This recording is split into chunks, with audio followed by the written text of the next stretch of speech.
Alrighty, yo, what is going on, everybody? It's your boy, Mr. DDG94, back with another reaction video. And today we finna react to the greatest Michael Jordan what if to me. Without further ado, man, let's get right into it.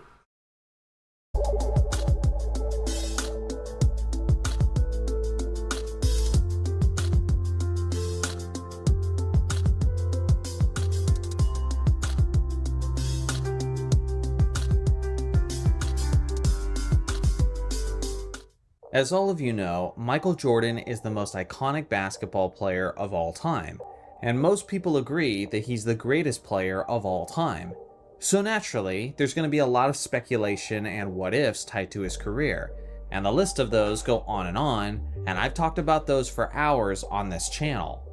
But if you ask me, the greatest Michael Jordan what if is one that is very rarely talked about. It wasn't about Jordan's first retirement, it wasn't about his second retirement and their chance at winning a seventh championship, but for me, it was actually about his return in his Wizards years. Listen, I'm fully aware that most people are not going to agree with me about this being his greatest what if, but for me, this one is just the most fascinating. So here's the deal. This is an article from 2005, and from an interview, Jordan was quoted to say that he felt used by the Washington Wizards organization. You see, MJ was the team's general manager before he stepped down to play with the team, and Jordan assumed that as soon as his 2 years were done playing with the Wizards, he would then assume his position as an executive for Washington.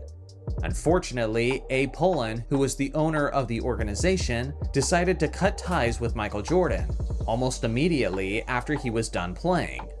This led MJ to say that if he knew that he was going to be used this way by Abe Pollin, and that he wasn't going to be resuming his general manager position after his playing days were done, then he wouldn't have come back to play for the Washington Wizards in the first place. That's where the what if comes in. Because if MJ didn't come back to play for the Wizards, who would he have played for instead? Now, some might theorize that Michael Jordan would have More than likely the Bucks, because that's who he was eyeing. That's who he was eyeing at the time. He was eyeing the Bucks, but we was like, we kind of good over here right now. We just made the Eastern Conference Finals. We lost Allen Iverson. I think we good over here, Mr. Michael Jordan. Little did we know.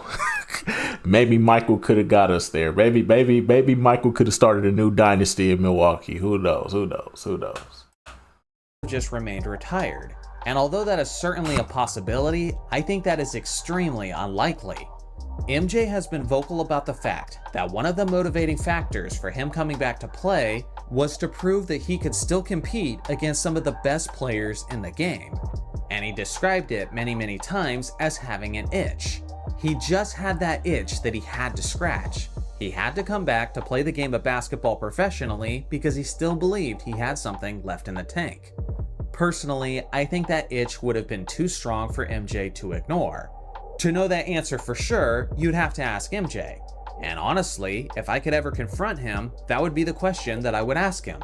If you didn't come back and play for Washington, would you have come back to play at all? And then he'll push you to the side, be like, hey, move to the side, young fella. Move to the side, young fella.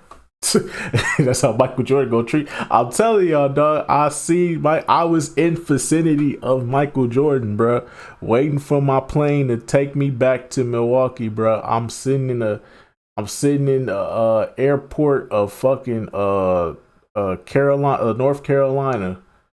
I'm sitting in Charlotte, the Charlotte airport. And Michael Jordan walked by. I just saw a crowd of people just go, Michael Jordan, oh my God. I didn't even bother to go over there. I just sat there and ate my big ass slice of pizza and shit. I'm just, oh, that's Michael Jordan. Oh shit, that is Michael Jordan.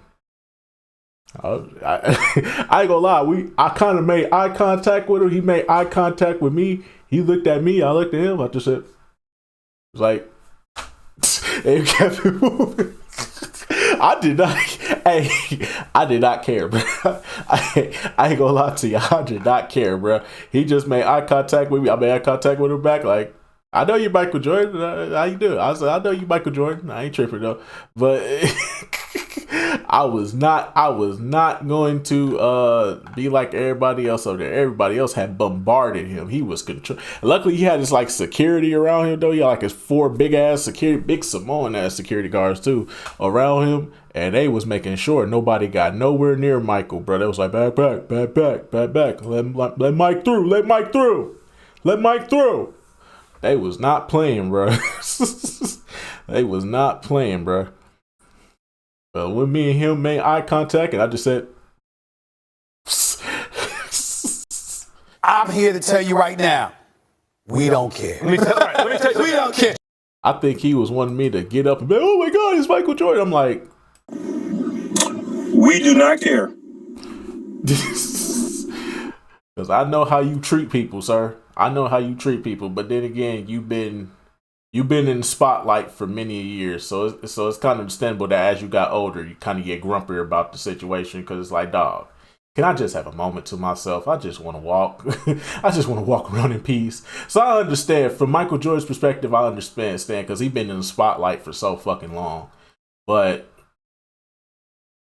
yeah, I know how you treat people, bro. So I wasn't even gonna bother you. I ain't even want to waste my time trying to bother him. I was like, you know what? It's Michael Jordan. It is what it is, dog. But Allen Iverson, though, that's a whole other story. Allen Iverson! I don't even know, bro. I don't even know, bro. I don't know what I'd do. I'd probably shit. Shit, I probably just I'd be speechless, bro. First and foremost, I wouldn't know what to do if Allen Iverson walked past me. I'd be like, oh shit, my nigga. I'd be speechless, bro. I ain't gonna lie to you, bro. I'd be in that bitch like. Put my mug on me. Oh, DD, oh, what it is? Oh, DD, what it is? I'm telling y'all, dog. I would. Hey, Michael Jordan. Alright, cuz. But Allen Iverson. Put my mug on me. Oh, DD, oh, what it is? Oh, DD, what it is? And if you did, what team would you have played for? Today, that's what that video is about, as I'm theorizing which team Michael Jordan would have returned to play for if he didn't come back to play for the Wizards. Now, first off, let me address the teams that Michael Jordan definitely would not have gone to. First off is the Washington Wizards, naturally, because that's what this video premise is about.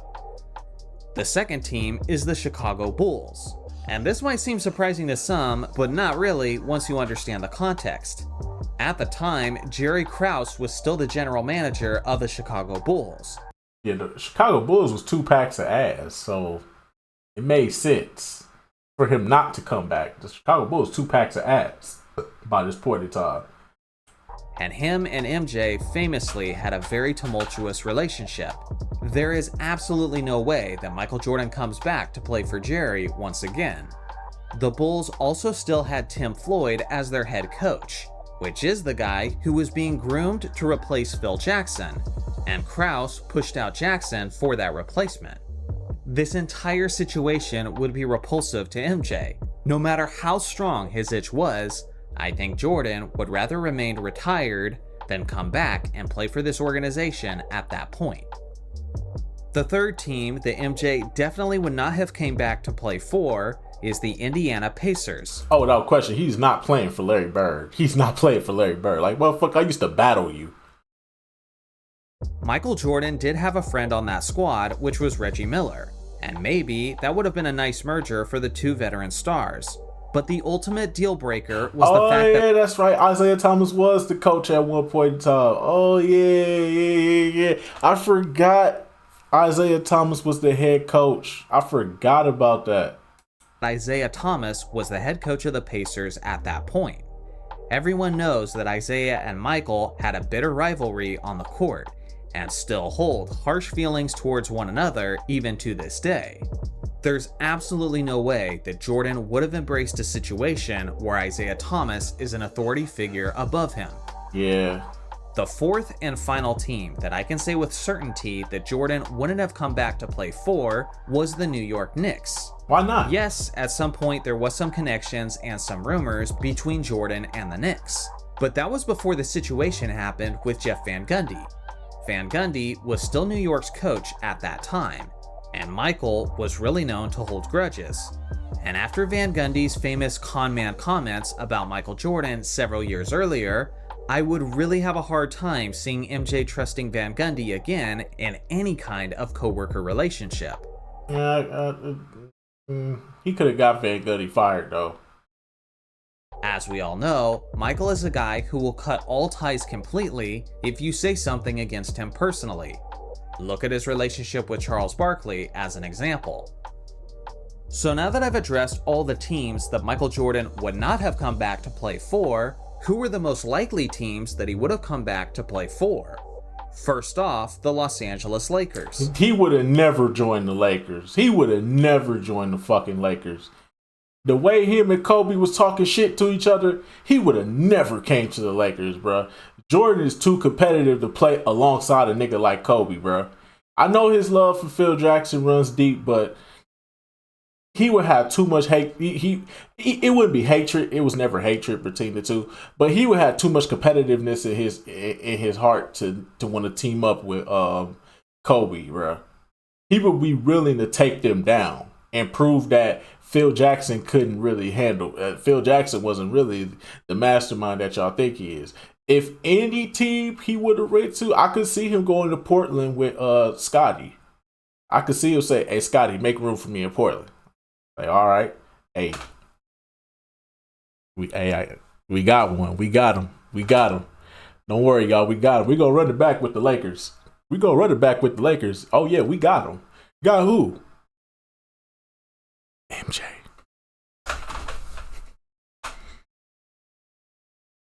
Put my mug on me. Oh, DD, oh, what it is? Oh, DD, what it is? At the time, the Lakers had just won back-to-back NBA championships and were looking to complete a three-peat. Obviously, there would have been some pre-existing chemistry, considering the fact that Phil Jackson was the Lakers' head coach. He also could have embraced a mentorship role over a young Kobe Bryant, and I'm sure Kobe would have embraced that as well. Obviously, he'd be immediately competing for a 7th NBA championship ring. And plus, that would be taking the easy way out, and that would actually ruin his legacy on top of that. That would ruin his legacy. I think Michael Jordan wants his legacy to be remembered as somebody who did it on his own, or somebody that built himself up to be in this position. I don't think Jordan would want that. But it's tough to say whether Jordan would have wanted to join a team that had already done everything that was needed to win championships. Yes, he could reconnect with Phil, he could be teammates with Shaq, and he could mentor Kobe. But would he accept a role as a third option on a team that was already a champion? It's tough to say. The second team that he may have gone to is the Portland Trail Blazers. Most definitely. He had some familiar faces on that squad, as Scottie Pippen and Steve Kerr were on the Blazers at this point. And yes, Portland was a championship contender in the early 2000s. But heading into the 01-02 season, Portland was kind of on the downswing, as Arvydas Sabonis was no longer on the roster, and much of the team was really getting up there in their basketball years. There was also a lot of negative media attention around the Blazers at this point, and they had even been nicknamed the Jailblazers for some time, due to all the issues that they were having off the court. It's tough to say whether Michael Jordan would have been okay getting a squeaky clean image involved with that organization. Oh, he would have changed that locker room up. It's also tough to say what his relationship was exactly like with Scottie Pippen at this time. Would Pippen have even embraced MJ at that point? Yes, MJ. Of course, Scottie would have embraced MJ. They weren't beefing then. I think the only thing would be, getting them young guys in check. Because with Jordan coming in, I'm pretty sure a lot of them young guys would be like, you know what, man, let me get myself together, man. Because Jordan out here trying to win championships, and I'm out here bullshitting around doing dumb shit outside. Let me lock in the gym with Jordan, man. Let me prove myself so I can earn his respect. I'm pretty sure that locker room would have changed. That locker room, everything about that locker room would have changed. Regardless, I think there's enough evidence to say that he would at least have to consider it. The third team that Michael Jordan could have joined is actually the New Jersey Nets. This would have been a really interesting situation, as they were a contender in the Eastern Conference. Rod Thorne was the general manager of the Nets at that time, and he was actually the man who drafted Michael Jordan for the Chicago Bulls in 1984. Rod famously has had a close relationship with Michael Jordan, and there is even the rumor that MJ once told Rod that he wouldn't be on the Dream Team if Isaiah Thomas was on it. That may or may not be true, but one thing that is true is that Michael Jordan has a very exclusive circle of trust, and Rod was one of those guys who were in it. He would have been playing alongside of the best point guard in the game at that point, Jason Kidd, and they also had a strong power forward in Kenyon Martin. Jordan likely would have started ahead of the 6'10 small forward Keith Van Horn.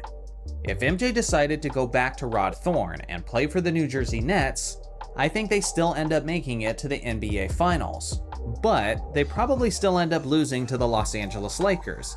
But this time, instead of being swept, they probably win a game or two. I say that goes 6 games. Kobe and Shaq was too dominant around this time. Yeah, and Jordan would have, and once again, this would have hurt Jordan's legacy because now he has a loss to his finals record. But who knows? Maybe he baits Kobe into having some bad games. Who knows? Maybe they take it to a game 7 and it goes from there. But who knows? I don't know. Regardless, the acquisition of MJ would do nothing about the Nets' inability to contain Shaq. Yeah. The fourth and final team that I believe Michael Jordan could have returned to play for is actually the Orlando Magic. That would have been a good fit. In the summer of 2001, the Magic signed Patrick Ewing on July 18th. What are we talking about this for? What did this man contribute to the Orlando Magic? Please tell me. Somebody tell me. What did Patrick Ewing contribute to the Orlando Magic? Exactly. Which was well before MJ made his official decision on where he was going to play. And Patrick was one of Jordan's best friends. So it's possible that MJ could have followed him there and have that be their final swan song together. MJ also could have embraced a mentorship role with the Orlando Magic superstar Tracy McGrady. Also consider the fact that Horace Grant returned to the Magic that season, which gives MJ yet another familiar face. Figuring out the starting lineup for that group would have been difficult, since the team had T-Mac, Grant Hill, and potentially Michael Jordan, who are all shooting guards / small forwards. Eventually, the situation would have resolved itself, since Grant Hill only played in 14 games that season due to an injury. My guess is that they probably make it as far as the Eastern Conference semis, before they were eliminated by Jason Kidd and a deeper New Jersey Nets team. So ultimately, to get a real definitive answer, you'd have to ask MJ himself. But if you ask me, one of the 4 teams he would have returned to play for are the Los Angeles Lakers, the Portland Trail Blazers, the New Jersey Nets, or the Orlando Magic. In this situation, I believe the only scenario where MJ ends up winning a 7th championship ring is if he joined the Los Angeles Lakers. But that would have ruined his legacy, though. From 2000 to 2002. That would have ruined his legacy. Would it have meant much to his legacy? Probably not. It would have destroyed. Considering that Shaq and Kobe were the clear engines of that squad. Still, it's cool to think about. So now I'll leave the question up to you guys. If Michael Jordan did not return to come back to play for the Wizards due to his soured relationship with the organization, which team would you have liked to see him come back to play for instead? And what do you think would have been the outcome? The more logical team would have been Charlotte Hornets at the time. I don't think they bounced to New Orleans just yet. I don't think they bounced to New Orleans until I want to say 2003. That's when they bounced to New Orleans. But before that,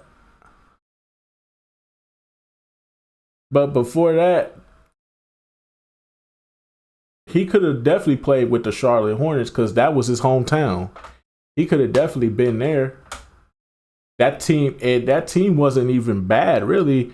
Baron Davis, Jamal Mashburn. That team was not bad at all. That team was actually pretty. That team was pretty good to go. If Jordan was there, That's an Eastern Conference Finals team for sure. That's definitely an Eastern Conference Finals team. But it is what it is, though. But anyways, though, that's just going to about do it for this one, man. Tell me what y'all think down in the comment section below. I'll get back to you. Till then, peace out.